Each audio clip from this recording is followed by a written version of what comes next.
Ambiental ele é um projeto que ele nasce com a ideia de você tornar a cidade um lugar mais divertido. A gente quer mudar o olhar que as pessoas têm sobre a vivência cotidiana, que muitas vezes traz uma série de distúrbios para a vida da pessoa.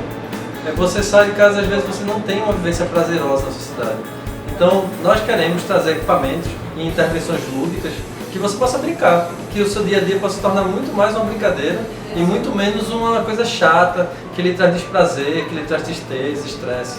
Esse é um problema muito grande que a gente tem vivendo na sociedade atualmente e a gente acredita que, sim, a vida pode ser mais divertida e que essa diversão pode trazer uma mudança social, que ela pode trazer uma mudança no comportamento das pessoas, que as pessoas podem se tornar melhores cidadãos e pessoas mais felizes.